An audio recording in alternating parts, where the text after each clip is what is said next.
The scream of a newborn cut through the humid air of the river port like a knife through silk. And Isaac Harrow felt his blood turn to ice water the moment he understood why the sound came from behind a set of iron bars instead of a cradle. He had been laughing just seconds before, sharing a joke with a warehouse clerk about the sorry state of the season's cotton crop. His riverboat tied up at the wharf with a hold half full of goods destined for settlements upriver.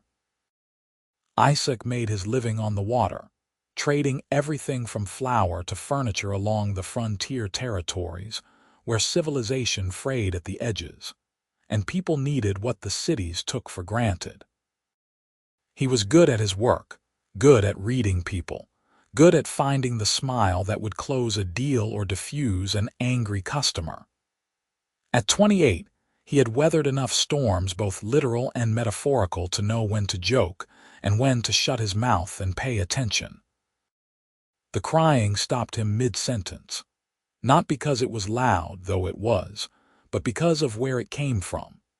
He turned his head toward the sound and saw the platform set up in the shadow of a grain warehouse, the kind of temporary structure that appeared and disappeared like a bad dream.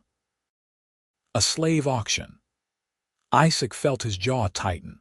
They were illegal this far north, or supposed to be, but laws had a way of bending when you got far enough from the courts and close enough to the wilderness where might made right more often than justice did. 3 figures stood on the raised wooden boards.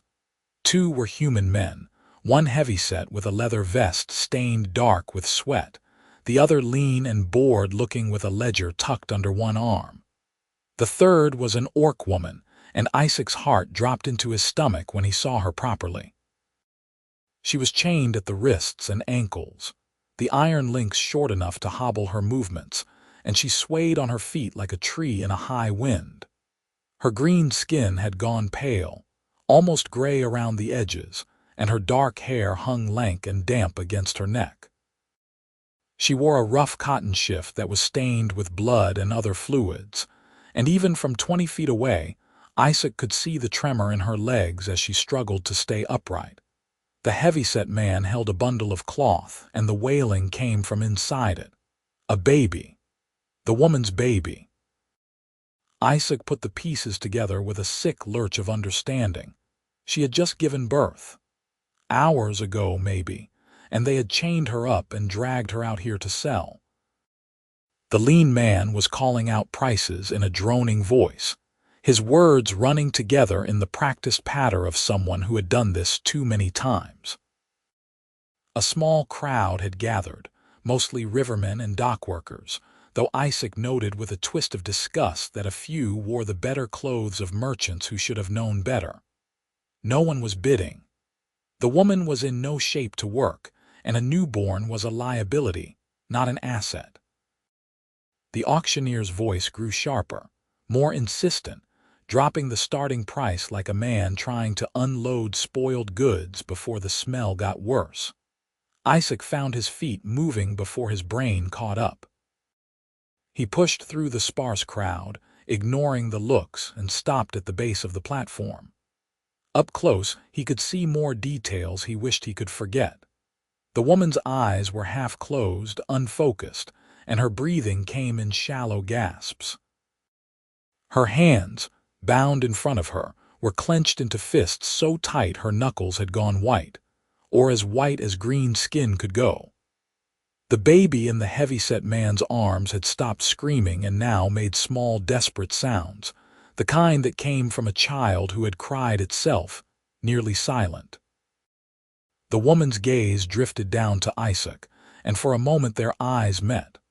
Hers were amber, shot through with flecks of gold, and even glazed with exhaustion they held a ferocity that made his chest ache. She was not broken, not yet, but she was breaking and fast. Isaac looked at the auctioneer and spoke in a voice that cut through the man's patter like a cleaver through bone. "How much for both of them?" The lean man blinked, surprised into silence for a beat. Then he recovered and named a figure. It was high, probably twice what he would have asked if Isaac had not interrupted, but Isaac did not care. He reached into his coat and pulled out the leather purse he kept strapped against his ribs, the one that held his profits from the last 3 months of trading. He counted out the coins without flinching, though each one felt like a piece of his future hitting the platform with a dull clink. When the last coin fell, the auctioneer scooped them up with greedy fingers and nodded to the heavyset man, who lumbered forward with the baby still clutched carelessly in his arms. Isaac took the bundle with a gentleness that felt absurd given the circumstances, cradling the tiny squirming weight against his chest. The baby was so small, impossibly small, with greenish skin a shade lighter than its mother's and a dusting of dark hair plastered to its skull. Its eyes were squeezed shut and its mouth worked in silent distress. The woman made a sound, low and broken, and lurched forward. The chains caught her short and she stumbled, nearly going down on her knees before she caught herself. Isaac moved without thinking, climbing the steps to the platform in 2 long strides. He held the baby where she could see, close enough that she could smell her child even if she could not touch. "I need the key," he said to the auctioneer, and his voice had gone flat and cold. "For the chains." The lean man hesitated, then shrugged and produced a small iron key from his pocket. "She's yours now. Do what you want." Isaac took the key with his free hand and knelt in front of the orc woman, still holding her baby against his chest with the other arm. He unlocked the manacles around her wrists first, and the moment the iron fell away, she reached for the child with shaking hands. He passed the bundle to her carefully, watching as she pressed the baby to her chest and bent her head over it, her whole body curling protectively around the tiny life she had been separated from. He unlocked the ankle chains next and stood, pocketing the key. The woman did not look at him. All her attention was on the baby, who had started making small, hungry sounds now that it was back in its mother's arms. Isaac glanced at the 2 men who had been selling her like livestock and felt a surge of anger so intense it nearly choked him. He swallowed it down and focused on what mattered. The woman needed help and she needed it now. "Can you walk?" he asked quietly. She looked up at him, her amber eyes clearer now but wary. She nodded once, a tiny jerky movement. "My boat is tied up at the 3rd wharf," Isaac said, gesturing vaguely downriver. "It is not far." "Can you make it that far?" Another nod. She straightened with visible effort, clutching the baby to her, and took a step. Her legs wobbled and Isaac moved instinctively to steady her, his hand hovering near her elbow without quite touching. She flinched but did not pull away, and together they made their way down the steps and off the platform. The crowd parted around them, silent now. Isaac felt eyes on his back and ignored them. Let them stare. Let them talk. He had done stranger things in his life, and this at least felt like something that mattered. The walk to his riverboat took an eternity. The woman moved slowly, each step a battle against exhaustion and pain, but she did not stop. Isaac matched her pace, staying close without crowding, and kept his mouth shut. Words felt useless right now, cheap and hollow against the enormity of what had just happened. His boat was a flat-bottomed stern wheeler, broad and sturdy, built for cargo rather than speed. He had named it the Magpie's Wing in a fit of whimsy years ago, and the name had stuck despite the fact that the paint had long since faded, and the boat itself had taken on the weathered look of something that belonged to the river. He loved it the way some men loved their homes, with a fierce practical affection born of shared hardship. He led the woman aboard, across the gangplank and onto the deck, then down a narrow set of stairs into the cabin space below. His own quarters were small but clean, a bunk built into the wall, a trunk for his belongings, a table bolted to the floor. He gestured toward the bunk. "You can rest here," he said. "I will find you something to eat and water and whatever else you need." The woman sank onto the bunk as though her strings had been cut, still cradling the baby. She looked up at him with those fierce amber eyes and spoke for the first time, her voice rough and low. Why? It was a simple question, but Isaac did not have a simple answer. He thought about lying, about giving her something easy and comfortable, but the look on her face told him she would see through it. So he told her the truth, or as much of it as he understood himself. Because no one else was going to, he said, and because it was wrong. She stared at him for a long moment, and he could see her turning his words over in her mind, testing them for weakness or deceit. Then she looked down at the baby in her arms, and her expression softened into something that made Isaac's throat tighten. "I am Zara," she said quietly. "Zara Haven. And this is my son." Isaac nodded, committing the names to memory. "Isaac Harrow, you are safe here, Zara, both of you." He did not know if she believed him, but she did not argue. He left her there and went back up to the deck, where the afternoon sun was starting to slant low and golden across the water. His hands were shaking, he noticed distantly, and his purse was empty. He had spent everything. Every coin he had earned, every bit of profit and security, gone in a handful of minutes. He did not regret it. The next hours blurred together in a haze of practical necessities.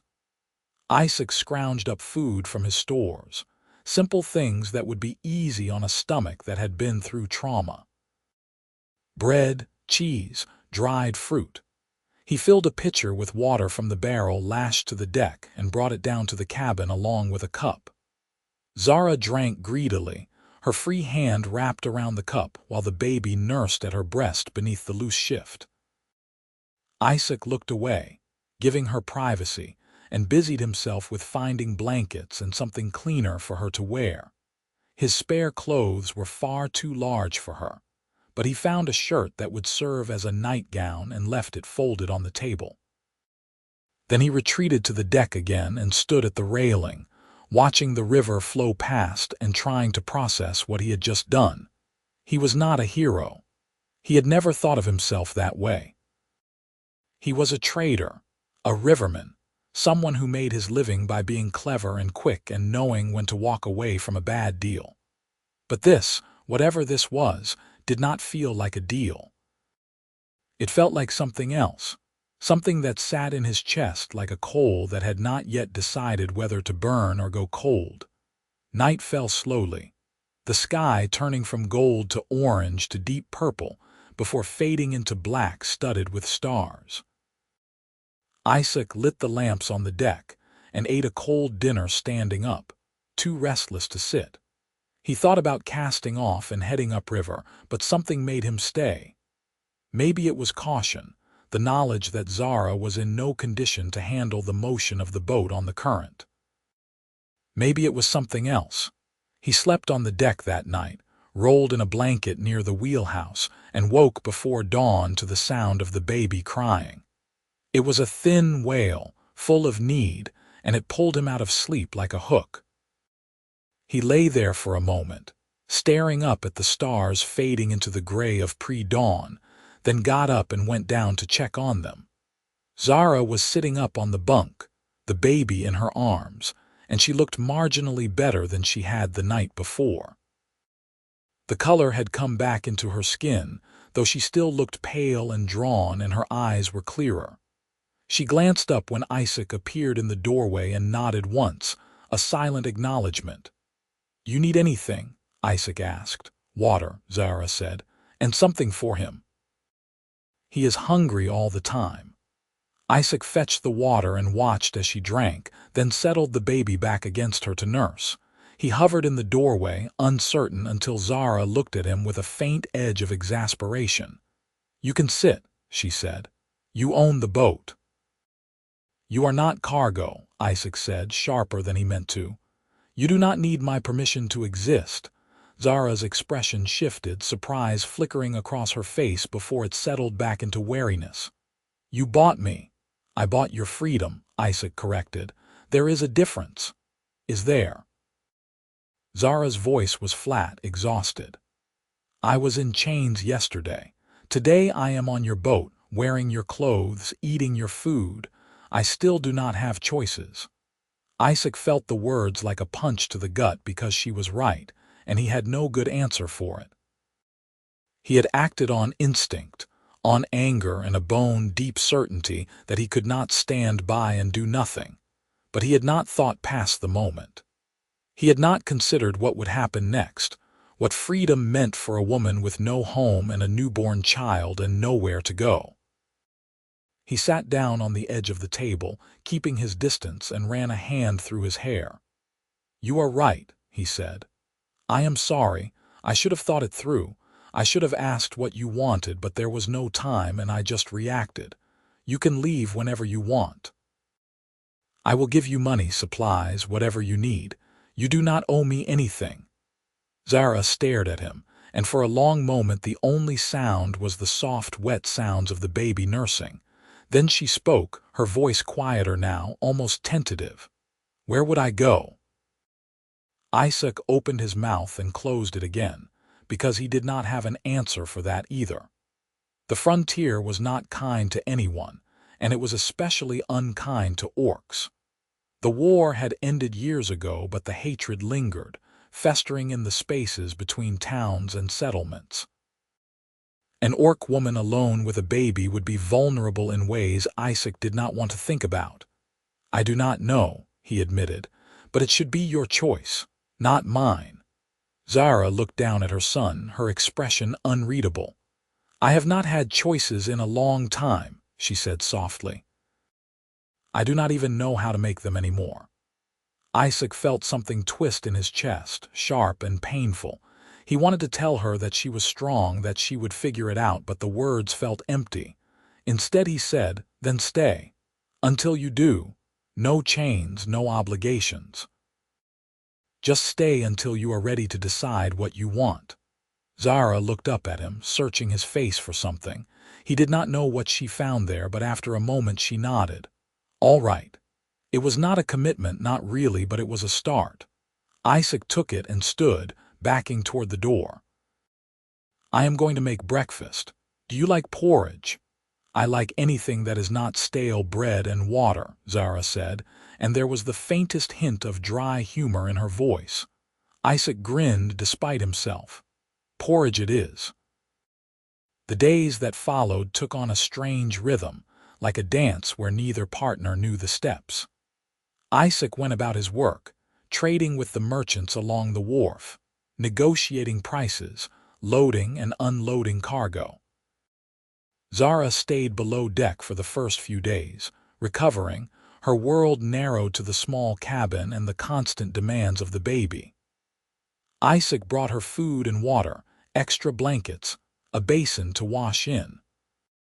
He did not push, did not ask questions, just made sure she had what she needed and left her alone when she wanted it.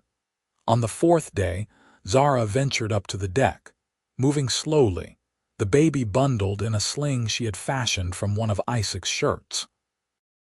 She stood at the railing and looked out at the river, her face turned into the breeze, and Isaac watched from the wheelhouse and felt something shift in his chest.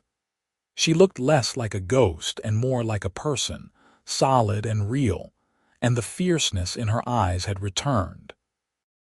She caught him staring and raised an eyebrow, a silent question. Isaac shrugged and turned back to his work, coiling a length of rope that did not really need coiling. He heard her footsteps behind him, and then she was standing next to him, close enough that he could smell the faint herbal scent of the soap he had left for her. "You said you trade goods upriver," Zara said. It was not a question, but Isaac nodded anyway. "Flour, tools, cloth, whatever people need. I make a circuit up and down, stopping at the settlements along the way. It is not glamorous, but it pays." "When do you leave?" Isaac glanced at her. "Whenever you are ready. There is no rush." Zara's mouth tightened. "I cannot stay here forever." "People will talk. They are probably already talking." "Let them," Isaac said flatly. "I do not care. You should." Zara's voice was sharp now, edged with something that might have been fear or anger or both. You do not know what it is like, the way people look at orcs, the things they say. I do not want to bring that down on you. Isaac set down the rope and turned to face her fully. Zara, I knew what I was doing when I bought your freedom. I knew people would talk. I did it anyway. If you want to leave, I will help you. But if you want to stay, you are welcome. I mean that. Zara studied him, her amber eyes unreadable. Then she looked down at the baby sleeping against her chest and exhaled slowly. He needs a name, she said, changing the subject. I have been calling him Little One, but he should have a real name. Isaac felt a flicker of something warm in his chest. What do you want to call him? I do not know. Zara's voice was soft now, almost vulnerable. I never thought I would get to choose. When I was captured, I thought they would take him from me, sell him to someone else. I thought I would never even know what happened to him. Isaac's hands clenched into fists at his sides, anger surging up fresh and hot. He forced it down and kept his voice level. You get to choose now. Zara was quiet for a long moment, her fingers tracing gentle circles on the baby's back. Then she said, Aldous. I want to call him Aldous. It is a good name, Isaac said, and meant it. They cast off the next morning, the magpie's wing chugging upriver against the current, the paddle wheel churning water into white froth. Isaac stood at the wheel, guiding the boat through the channels he knew by heart, and Zara sat on a crate near the bow with Aldous in her arms. She watched the riverbank slide past, the trees and fields and occasional clusters of buildings, and Isaac wondered what she was thinking. They stopped at a small settlement called Crow's Landing 3 days upriver, a cluster of wooden buildings clinging to the bank like barnacles. Isaac had been trading there for years and knew most of the families by name. He tied up at the dock and started unloading flour and nails, and Zara stayed on the boat, keeping out of sight.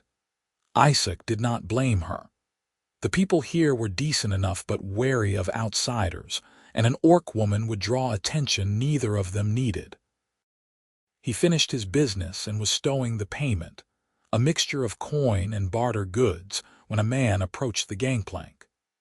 Isaac recognized him as the settlement's constable, a grizzled old veteran named Torrance who had lost an eye in the war and wore a patch to cover the socket. He stopped at the edge of the dock and called up to Isaac. Harrow, got a minute? Isaac wiped his hands on his trousers and walked over. What can I do for you, Torrance? The constable glanced past Isaac toward the cabin, then back. Heard you picked up a passenger, an orc. Isaac kept his face neutral. I did. Want to tell me about it? Not particularly, Isaac said, but I will if you are asking as the law. Torrance studied him for a moment, then shrugged. There was a notice come through last week. Slavers out of the southern territories, running illegal auctions along the river. One of them got raided by the militia and they are looking for the others. There is a reward for information. Isaac felt a cold knot form in his stomach. What kind of information? Names, locations, descriptions of the merchandise. Torrance paused, his single eye sharp. I am not saying you did anything wrong, Harrow, but if you saw something, it might help. Isaac thought fast. He did not trust easily, but Torrance was solid, as much as any lawman could be this far from civilization. And if there was a chance to shut down the slavers who had sold Zara, he wanted to take it. I saw an auction at the port where I was docked. 2 men, one heavy, one lean with a ledger. They were selling an orc woman who had just given birth. I bought her freedom and her child's. Torrance's eyebrows went up, just like that, just like that. The constable was quiet for a moment, then nodded slowly. I will pass it along. If you remember anything else, let me know, and Harrow. You did a decent thing. Do not let anyone tell you otherwise. He turned and walked away before Isaac could respond. Isaac stood there for a moment, feeling the tension drain out of his shoulders, then went back to the boat. Zara was standing in the doorway to the cabin, Aldous asleep in her arms, and from the look on her face she had heard everything. "They are looking for the men who sold me," she said. It was not a question. Yes. Zara's expression did not change, but Isaac saw the way her hands tightened around Aldous, protective and fierce. "Good." Isaac nodded and went back to work. They stayed in Crow's Landing overnight and left at first light, heading further upriver. The days took on a rhythm, the boat moving steadily through the water, the stops at settlements blurring together. Zara grew stronger, her movements sure and steady now, and she started helping with small tasks around the boat. She was quick and clever, picking up the work without needing to be told, and Isaac found himself grateful for the company. She did not talk much about her past, and Isaac did not ask. Some wounds needed time to heal, and prying at them only made things worse.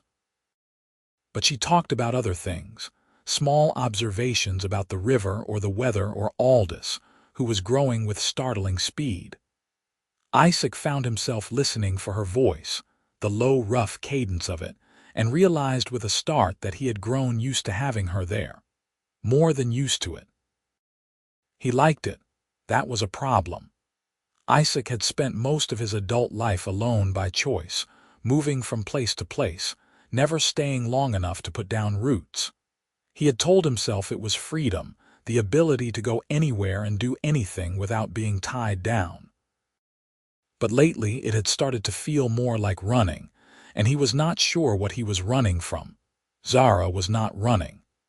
She was surviving, building something out of the wreckage of her life, and Isaac admired that more than he could put into words. But admiration was not the same as what he felt when he watched her standing at the railing with Aldous in her arms, the wind tugging at her hair. That was something else, something that made his chest ache and his hands itch to reach out and touch, to reassure himself that she was real and here and safe. He did not reach out. He had made her a promise, no obligations, no expectations, and he would keep it even if it killed him. They were 2 weeks out from the port where Isaac had bought Zara's freedom when the trouble found them. Isaac had tied up at a small trading post called Heron's Rest, a ramshackle collection of buildings that served as a way station for rivermen and trappers. He was negotiating with the post's owner over the price of lamp oil when a group of men rode in, 5 of them on horseback, dusty and hard-eyed. Isaac recognized the type. Hired muscle, the kind who did not ask questions as long as the pay was good. The leader was a tall man with a scar running from his temple to his jaw, and he swung down from his horse with the easy confidence of someone used to getting his way. He walked into the trading post and looked around, his gaze lingering on Isaac for a moment before moving on. Isaac felt the hairs on the back of his neck prickle. He finished his business quickly and headed back to the boat, walking fast but not running. Running drew attention. He made it halfway to the dock before the scarred man called out behind him. "You, riverman, hold up." Isaac stopped and turned, keeping his face pleasant and his hands loose at his sides. "Can I help you?" The scarred man walked closer, his 4 companions fanning out behind him. "Maybe. I am looking for someone. An orc woman sold a few weeks back downriver. Word is someone bought her." That not happen to be you, would it? Isaac's mind raced. He could lie, but if they had tracked him this far, they probably had proof. He could fight, but 5 armed men were bad odds even if he had been a soldier, which he was not. So he did the only thing that made sense. He told the truth, or a version of it. "I bought an orc woman's freedom. What is it to you?" "That is disputed property," the scarred man said. "The sale was not legal. We are here to collect her and bring her back."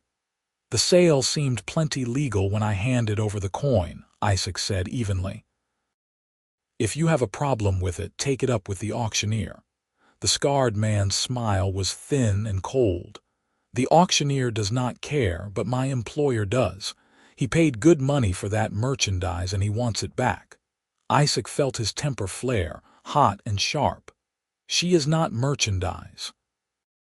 She is a person, and she is free. That is real touching, the scarred man said, but it does not change the facts.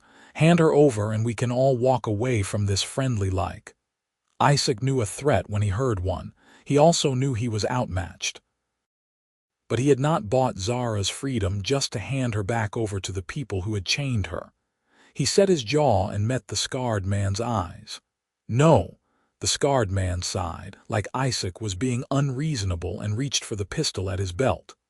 Last chance. Before he could draw, a voice rang out from behind Isaac, sharp and carrying. I would not do that if I were you.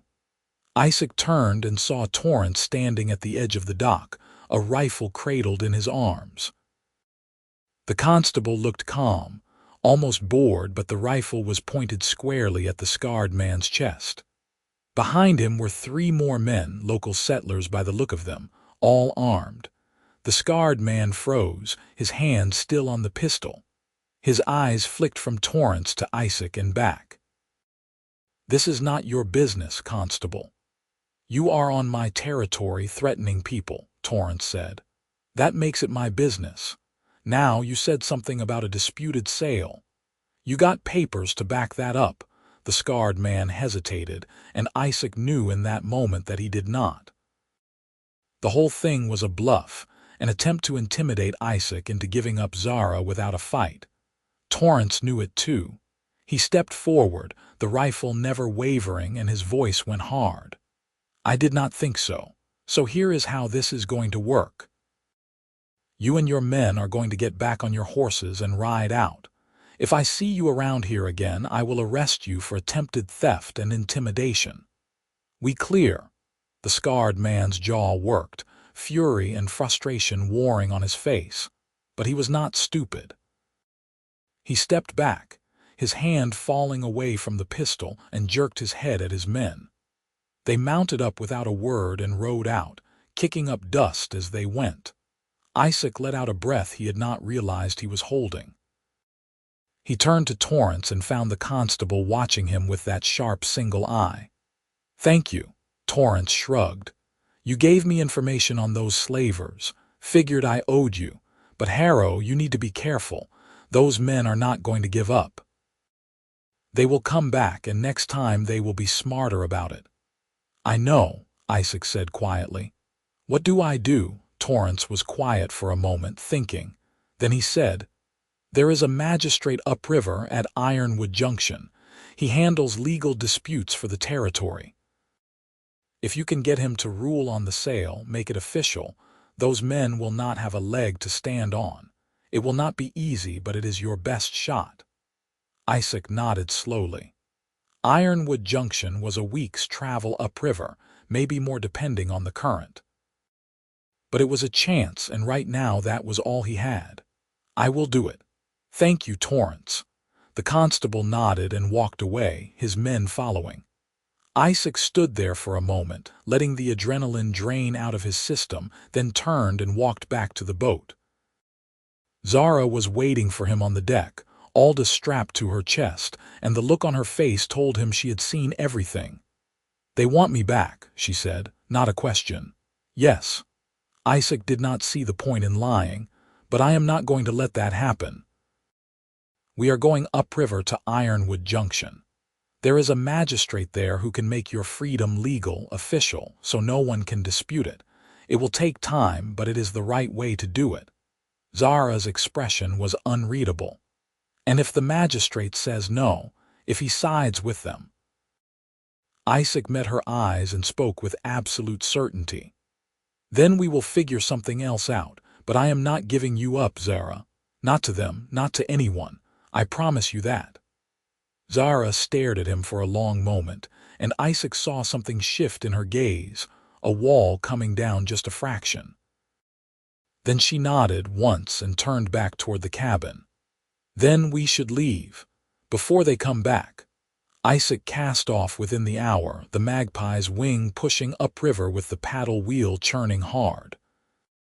He kept a watch over his shoulder for the first few hours. half expecting to see the scarred man and his crew on horseback along the bank, but the river stayed empty. They traveled late into the night, Isaac guiding the boat by moonlight until exhaustion forced him to tie up at a sandbar and rest. Zara took the first watch, sitting on the deck with Aldous asleep in a nest of blankets beside her. Isaac tried to argue to tell her she should sleep, but she waved him off with a look that brooked no argument. He retreated to the cabin and lay down on the bunk, still warm from where Zara had been sleeping, and stared at the ceiling until his eyes finally closed. He woke to the smell of coffee and the sound of Aldous fussing. The sun was just coming up, painting the river in shades of gold and pink, and Zara was in the tiny galley space heating water over the small stove. She glanced at him when he sat up and pushed a tin cup into his hands. "You snore," she said. Isaac blinked, still half asleep, and then laughed. It was such a normal thing to say, so ordinary, and it cut through the tension that had been coiled in his chest since the confrontation at Heron's Rest. "Sorry. Do not be. It is better than silence." Zara picked up Aldous and settled him against her shoulder, patting his back until he quieted. "How long until we reach this magistrate? A week. Maybe a little less if the current is with us." Isaac sipped the coffee, strong and bitter, and felt it burn away the last cobwebs of sleep. "We will stop for supplies along the way, but I want to keep moving.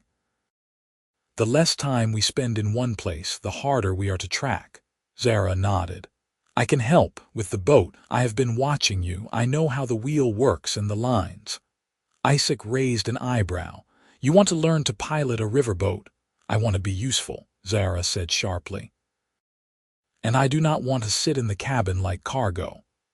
Isaac held up his hands in surrender. "All right, fair enough. I will teach you." And he did. Over the next week, as the Magpie's wing made its steady way upriver, Isaac taught Zara the rhythms of the boat and the river. How to read the current, how to spot sandbars and snags, how to work the wheel and the throttle. She learned fast, her hands sure and steady, and Isaac found himself impressed despite himself. She had a natural feel for it, a sense of balance and timing that could not be taught. They fell into a routine. Isaac would pilot during the day while Zara tended to Aldous and helped with the cargo. In the evenings they would switch, Zara taking the wheel while Isaac cooked dinner and cleaned up. They talked more now, small conversations about nothing and everything. Isaac told her stories about his time on the river, the strange people and stranger cargo he had hauled over the years. Zara told him about her life before the war, growing up in a clan village in the hills, learning to hunt and forage. She did not talk about how she had been captured, and Isaac did not ask. At night they slept in shifts, one of them always on watch.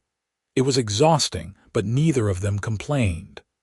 The threat of the scarred man and his crew hung over them like a storm cloud, unspoken but always present. They reached Ironwood Junction on a gray morning with rain threatening in the clouds. The settlement was larger than most of the places Isaac stopped, a real town with paved streets and brick buildings and a courthouse that stood 2 stories tall. Isaac tied up at the public dock and paid the harbor master, then turned to Zara. "Stay on the boat," he said. "I will go find the magistrate and see what needs to be done." Zara frowned. "I should come with you." "Zara, this town is full of people who fought in the war. If they see you, it could cause trouble before we even get a hearing. Let me handle it, please." Zara's jaw tightened, but after a moment she nodded. "Fine. But if you are not back by sundown, I am coming to find you." Isaac smiled despite the tension knotting his stomach. "Deal." The courthouse was easy to find, a stolid building with tall windows and a flagpole out front. Isaac walked inside and was directed to a clerk's office, where a thin man with spectacles took down his request in meticulous handwriting. The magistrate, he was told, would see him the next morning. Isaac thanked the clerk and left, feeling the weight of another day's delay like a stone in his gut. He wandered the town for a while, buying supplies and keeping his ears open for news. What he heard was not encouraging. The slavers Isaac had told Torrance about had been tracked to a hideout in the Southern Territories, but they had scattered before the militia could raid them. Some had been caught, but others were still at large. Isaac thought of the scarred man and wondered if he was one of them. He made his way back to the boat as the sun was setting, his arms full of parcels. Zara met him at the gangplank and took half the load without a word. They stowed the supplies and ate a quiet dinner, both of them too tense to make conversation. Afterward, Isaac sat on the deck and watched the lights of the town flicker on one by one, golden against the gathering dark. Zara came up and sat beside him, close enough that their shoulders almost touched. Aldous was asleep in the cabin, worn out from a day of fussing. For a while they just sat in silence, listening to the sound of the river and the distant murmur of voices from the town. "What if the magistrate says no?" Zara asked quietly. Isaac had been asking himself the same question all day. He did not have a good answer. "Then we leave. We keep going, find somewhere else. There are places in the Northern Territories where no one cares about laws or papers. We could start over." "You would do that?" Zara's voice was soft, almost disbelieving. "Give up your trade, your life for me?" Isaac turned to look at her, and the words came out before he could stop them. "Yes." Zara stared at him, her amber eyes wide in the lamplight. "Why?" Isaac thought about all the reasons he could give her, the logical ones that made sense. Because it was the right thing to do. Because no one deserved to be enslaved. Because he had made a promise. But none of those were the truth, not the whole truth, and he was tired of hiding it. "Because I care about you," he said simply. "You and Aldous both, and I do not want to lose you." Zara was silent for a long time. Then she reached out and took his hand, her fingers rough and warm against his. "I care about you too," she said. "I did not want to. I told myself it was just gratitude or fear or something that would pass, but it did not pass." Isaac felt his heart thud hard in his chest. "Zara." "I know," she said quickly. "I know this is complicated. I know people will judge us and it will be hard and maybe it is a terrible idea. But I do not care anymore. I am tired of being afraid. I am tired of letting other people decide what I can and cannot have." Isaac turned his hand over and laced their fingers together. "Then we will figure it out, together." Zara smiled, a real smile that reached her eyes, and Isaac felt something in his chest crack open. He wanted to kiss her, wanted it so badly it ached, but he forced himself to stay still. She had just started to trust him, to let him in. He would not ruin it by pushing too fast. Zara leaned her head against his shoulder, and Isaac let himself breathe. They sat like that for a long time, watching the stars come out over the river, and for the first time in weeks, Isaac felt something like hope. The magistrate was a heavy-set man with white hair and a sharp gaze that missed nothing. His name was Judge Alderman, and he listened without interrupting as Isaac explained the situation. When Isaac finished, the judge sat back in his chair and steepled his fingers. "You paid for her freedom," he said. "Do you have proof?" Isaac shook his head. "The auctioneer took the money and that was it. No receipt, no papers." The judge frowned. "That makes this more complicated. If there is no documentation, it is your word against theirs." "But the auction was illegal," Isaac said. "Slavery is not allowed in the Northern Territories." "Slavery of humans is not allowed," the judge corrected.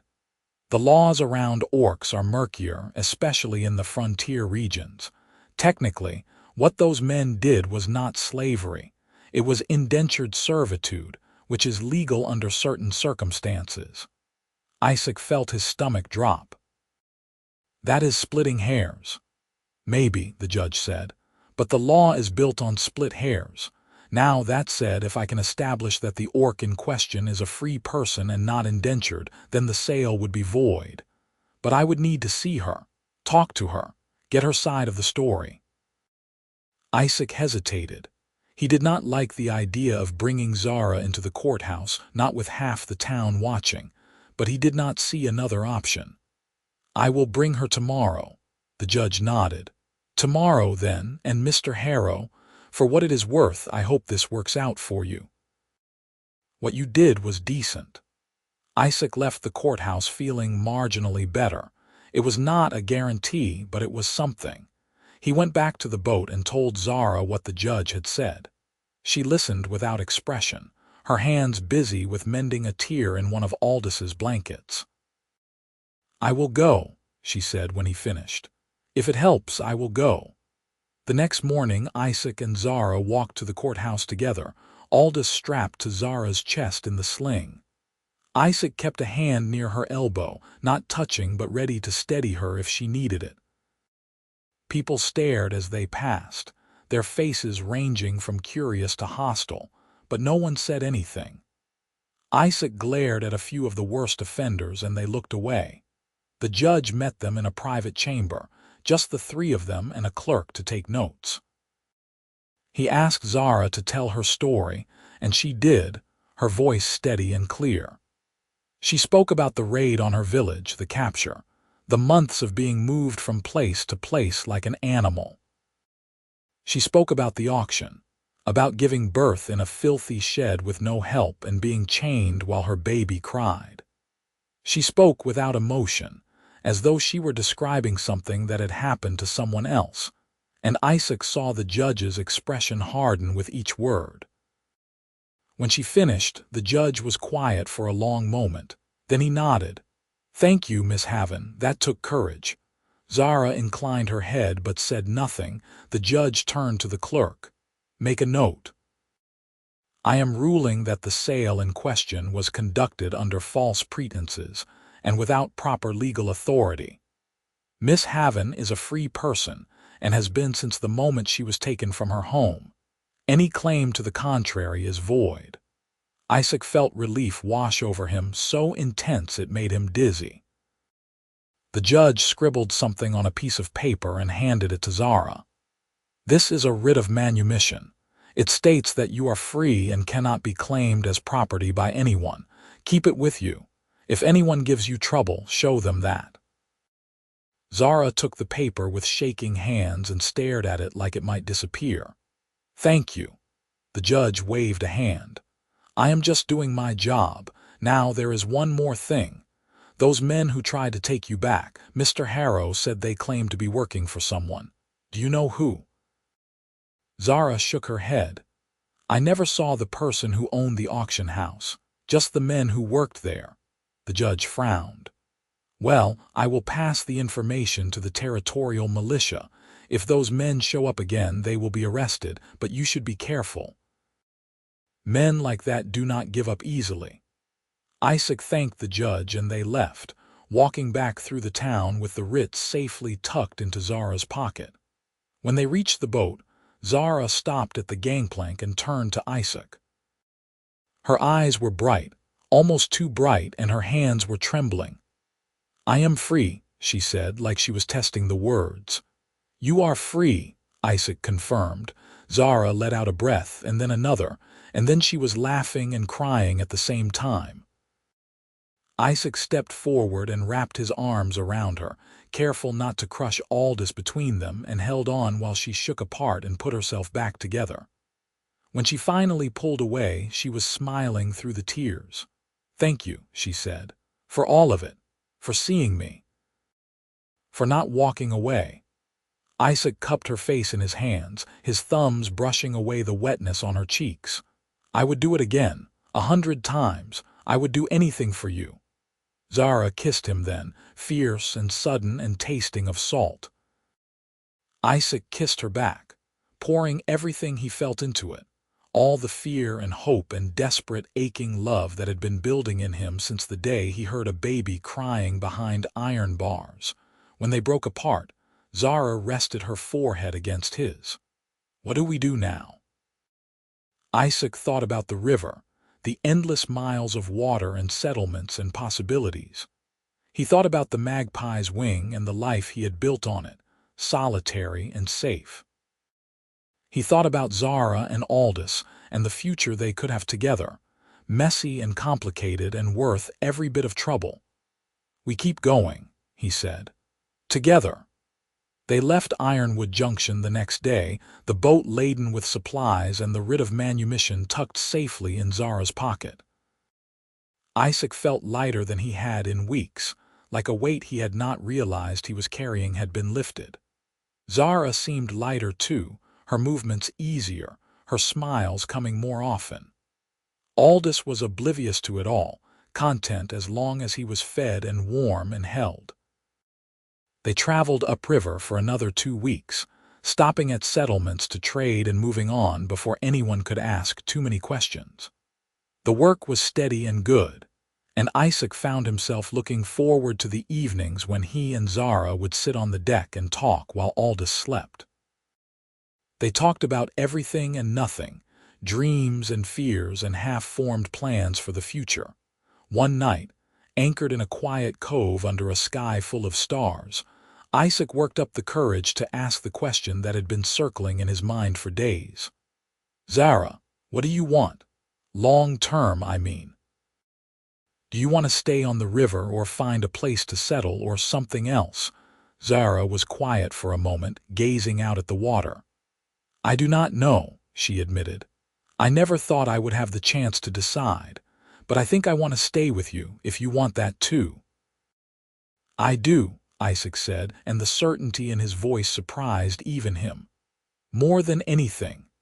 Zara turned to look at him, her amber eyes reflecting the starlight. "Then that is what I want, a life with you, whatever that looks like." Isaac felt his heart swell. He reached into his pocket and pulled out a small object, turning it over in his hands. It was a ring, simple silver with no stone, something he had bought on impulse at a jeweler's stall in Ironwood Junction. He had not been sure why at the time, but now he knew. He held it out to Zara, and his voice was steady despite the nerves jangling in his chest. "Marry me, not because of gratitude or obligation or anything else. Marry me because I love you and I want to build a life with you and Aldous. I know it will not be easy. I know people will talk and some of them will be cruel, but I do not care. You are worth it. You are worth everything." Zara stared at the ring, then at Isaac, and for a terrible moment he thought she would say no. Then she reached out and took the ring, slipping it onto her finger. It fit perfectly. "Yes," she said, her voice thick with emotion. "Yes, I will marry you." Isaac pulled her into his arms and kissed her, slow and deep and full of promise.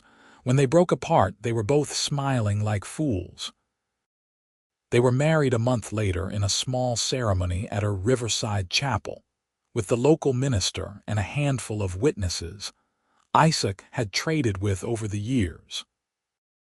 Zara wore a simple dress she had sewn herself from cloth Isaac had bought, and she carried Aldous in her arms because he fussed whenever she set him down. Isaac wore his best shirt and felt like his heart might burst when Zara said her vows, her voice clear and sure. The witnesses looked uncomfortable, a few of them clearly disapproving, but Isaac did not care. He slipped a second ring onto Zara's finger, matching the first, and kissed his wife in front of everyone. They spent their wedding night on the Magpie's Wing, anchored in a quiet stretch of river far from town. Isaac cooked dinner over the small stove, and they ate on the deck under the stars, Aldous asleep in the cabin below. When the dishes were washed and put away, Isaac took Zara's hand and led her to the bow of the boat, where the water lapped gently against the hull. "Thank you," he said, "for taking a chance on me." Zara leaned into him, her head resting on his shoulder. "Thank you for giving me a reason to." They stood like that for a long time, wrapped in each other in the quiet night, and Isaac thought about how strange life was. A few months ago he had been alone, drifting from place to place with no real purpose. Now he had a wife and a son, not by blood but by choice, and he could not imagine going back to the way things were. The next morning they cast off early, heading upriver toward the northern territories, where the settlements were smaller and farther apart, and people asked fewer questions. Isaac had a plan, vague but forming. There was a stretch of river he had always liked, wide and slow with good farmland along the banks. He thought they might find a place there, build a house, maybe add a dock for the boat. Zara could help with the trading, and they could raise Aldous somewhere he would not have to hide what he was. It was a dream, but it felt possible in a way dreams rarely did. They traveled for weeks, the summer sliding into autumn, the trees along the riverbanks turning gold and red. Aldous grew, his face filling out, his eyes bright and curious. He started to smile at Isaac, a gummy toothless grin that made Isaac's chest ache with a love so fierce it scared him. One afternoon, anchored near a settlement called Willowbend, Isaac and Zara walked into town to buy supplies. They held hands as they walked, and Isaac noticed the stares but ignored them. Zara did too, her chin up, her shoulders straight. She wore the writ of manumission in her pocket and the rings on her finger, and if anyone had a problem with it, they kept it to themselves. They were loading the supplies onto the boat when a rider came galloping into town, his horse lathered and blowing. He pulled up in the square and started shouting, something about the militia catching a group of slavers in the southern territories. Isaac and Zara stopped what they were doing and moved closer to hear. The rider was breathless, his words tumbling over each other, but the gist was clear. The territorial militia had raided a compound and arrested a dozen men involved in the illegal slave trade. Among them was a man fitting the description of the scarred man who had tried to take Zara back. Isaac felt Zara's hand tighten in his. He squeezed back, reassuring. "It is over," he said quietly. "They cannot come after you now." Zara nodded, but her eyes were distant. "There will be others." "There are always others." Isaac did not argue because she was right. The world was full of people who saw orcs as less than human, as things to be used and discarded. But the world was also full of people like Torrance and Judge Alderman, people who believed in justice even when it was hard. And it was full of people like Isaac, who would stand between the ones they loved and anyone who tried to hurt them. "Let them come," Isaac said. "We will deal with it together." Zara looked at him and her expression softened. "Together." They finished loading the supplies and cast off, heading further upriver. The days grew shorter and the nights colder as autumn deepened into the edge of winter. Isaac started looking for a place to settle, somewhere they could wait out the cold months and make plans for the spring. He found it in a bend of the river where the water ran slow and deep, sheltered by hills on one side and open farmland on the other. There was a small cabin on the bank, abandoned but sturdy, with a dock that needed repair but was still usable. Isaac tied up and walked the property with Zara, pointing out the potential. "We could fix it up," he said. "Make it livable for the winter. In the spring, we could build an addition, maybe a workshop. I could still trade, just use this as a base." Zara walked through the cabin, testing the floorboards, checking the roof. "It needs work," she said, "but it is solid. We could make it home." Isaac felt a warmth spread through his chest. Home. He had not had one of those in years. "Then let us do it." They spent the next month fixing up the cabin, working from dawn until dusk. Isaac patched the roof and repaired the dock while Zara cleaned and whitewashed the walls. They installed a proper stove and built a crib for Aldous, who had grown too big for the basket they had been using. It was hard work, exhausting but satisfying in a way trading never had been. They were building something, creating a space that was theirs. By the time the first snow fell, the cabin was warm and snug, the dock repaired, and the magpie's wing tied up securely for the winter. Isaac and Zara stood on the porch and watched the flakes drift down, Aldous bundled in Zara's arms. "We did it," Zara said softly. Isaac wrapped an arm around her shoulders. "We did." The winter was long and cold, but inside the cabin it was warm. Isaac and Zara fell into a rhythm, their days filled with the small tasks of living. Isaac chopped wood and kept the stove going while Zara cooked and tended to Aldous. They talked for hours, sharing stories and dreams, and at night they curled up together in the bed they had built, Aldous asleep in his crib nearby. Spring came slowly, the snow melting into mud and the river swelling with runoff. Isaac started preparing the magpie's wing for the trading season, checking the engine and stocking supplies. Zara helped, her hands as sure on the ropes and machinery as they had been on the cabin repairs. One morning, as they were loading the boat, Aldous took his first steps. He toddled from Zara to Isaac, his arms outstretched, and Isaac caught him with a laugh that was half sob. Zara clapped her hands, her face alight with joy, and Isaac felt his heart overflow. They cast off in early spring, the magpie's wing chugging upriver with the cabin growing smaller in the distance. Isaac had hired a neighbor to keep an eye on the property while they were gone, and the knowledge that they had a place to come back to made the journey feel different. This was not running. This was living. They stopped at settlements along the way, trading goods and catching up with people Isaac had known for years. Some of them were surprised to see Zara, and a few made comments that Isaac shut down with a look.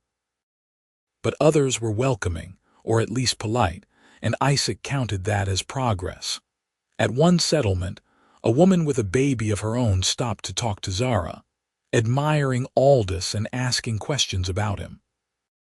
Zara answered shyly at first, then with more confidence, and Isaac watched from a distance and felt proud. They spent the summer on the river, trading and traveling, and in the autumn they returned to the cabin. It was exactly as they had left it, the garden they had planted in the spring now overgrown but full of vegetables. They harvested what they could and spent the winter making plans for the next year. The years passed like that, a cycle of river and home, work and rest.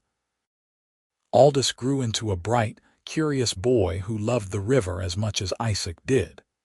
He learned to swim in the shallows near the dock and to pilot the magpie's wing with his mother's patient instruction. Isaac taught him to read and write, and Zara taught him the old songs of her people, the ones she remembered from before the war. They were not always easy years. There were people who disapproved, who made life difficult in small ways. There were times when money was tight and the work was hard, and Isaac wondered if they had made a mistake. But then he would look at Zara, strong and capable and smiling, or at Aldous, happy and safe, and he would know they had not. On their 5th wedding anniversary, Isaac and Zara stood on the deck of the magpie's wing at sunset, watching the water turn gold. Aldous was below, playing with the carved wooden boat Isaac had made for him, his laughter echoing up through the open hatch. "You ever regret it?" Zara asked suddenly. Isaac turned to look at her, surprised. "Regret what?" "All of it. Buying my freedom, marrying me, giving up the life you had before."